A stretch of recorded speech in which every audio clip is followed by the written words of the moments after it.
ৰাজ্যৰ বিভিন্ন প্ৰান্তৰ দৰে ডেৰগাঁৱতো প্ৰথম পৰ্যায়ৰ পঞ্চায়ত নিৰ্বাচনৰ যুঁজৰ বাবে প্ৰাৰ্থিত্ব লাভ কৰা প্ৰাৰ্থীসকলে মনোনয়ন পত্ৰ দাখিল আৰম্ভ কৰিছে। মনোনয়ন পত্ৰ দাখিলৰ ৰাজনৈতিক দলৰ প্ৰাৰ্থিত্ব লাভ কৰা বহু প্ৰাৰ্থীয়ে দাখিল কৰিছে নিজৰ মনোনয়ন পত্ৰ। শাসকীয় দল বিজেপি সমৰ্থিত প্ৰাৰ্থীৰ দৰে কংগ্ৰেছ দলৰো শক্তি প্ৰদৰ্শনেৰে কেইবা শতাধিক দলীয় নেতাকৰ্মী উপস্থিতিত দাখিল কৰিছে মনোনয়ন পত্ৰ। উৎফুল্লিত হৈ পৰিছে অনুৰাগীসকল। 8 নং ৱাৰ্ডৰ পৰা মই ৰাইজৰ সঁহাৰিত মই আগবাঢ়ি ওলাই আহিছোঁ। মোৰ বহুত কিছু সপোন আছে, বহুত কিছু আশা আছে, সেইখিনিক লৈ মই আগবাঢ়ি আহিছোঁ। আগন্তুক যি কাৰ্যকাল চলালে 5 বছৰ, আমাৰ ধেমাজি কৈৱৰ্ত গাঁওখনত একো উন্নতিৰ কাম নহ'ল। সেই হেতুকে মই ৰাইজৰ স্বাৰ্থত, ৰাইজৰ উন্নতিৰ বাবে ৰাইজে মোক আগবঢ়াই আহিছে, উলিয়াই আনিছে। সেইবাবে মই ৰাইজৰ হৈ কাম কৰিম বুলি মই আশা কৰি আগবাঢ়ি ওলাই আহিছোঁ। আৰু মই ধেমাজি কৈৱৰ্তবাসীক মই এটা অনুৰোধ কৰিছোঁ যেন আপোনালোকে ৰাইজে মোক এটা বিপুল ভোটেৰে জয়যুক্ত কৰিব বুলি মই আশা কৰি মই মোৰ ফালৰ পৰা মোৰ বক্তব্য আগবঢ়াইছোঁ। এইবাৰ হ'ল আপোনাৰ মানে নিৰ্দলীয় চিম্বল প্ৰতিনিধিত্ব কৰিব লাগিব। মই ভাবোঁ দীঘলীয়া মন প্ৰতিনিধিত্ব কোনো নাই, দুগৰাকী আছে, কোনো কাৰণে মোৰ কাৰণে প্ৰতিনিধিত্ব নহয় তেওঁলোকে।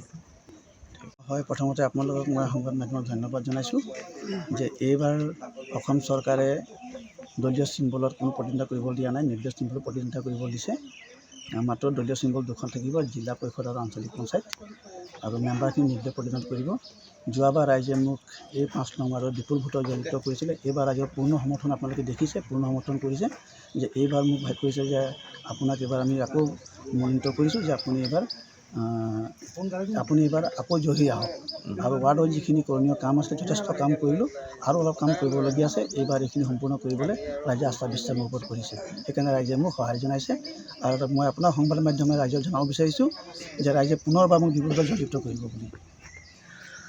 হয়, মই আপোনালোকক জনাব বিচাৰিছোঁ, মই গত 5 বছৰৰ দিন মই কাৰ্যকাল চলাই আহিলোঁ।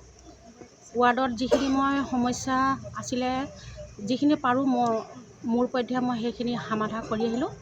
আগন্তুক যদি ৰাইজে সহায় সহযোগিতা কৰে, মই যিখিনি সমস্যা থাকি গৈছে সেইখিনি মই সম্পূৰ্ণ কৰিম বুলি মোৰ ফালৰ পৰা প্ৰতিজ্ঞাবদ্ধ। কিমানখিনি পাৰোঁ সেইটো হয়তো আগন্তুক পঞ্চায়ত নিৰ্বাচন হোৱাৰ পাছত গম পোৱা যাব। ৰাইজে যাতে মোক সহায় সহযোগিতা আগবঢ়াই মোক বিপুল ভোটত জয়যুক্ত কৰে, মই সেয়ে ৰাইজৰ ওচৰত কামনা কৰিলোঁ।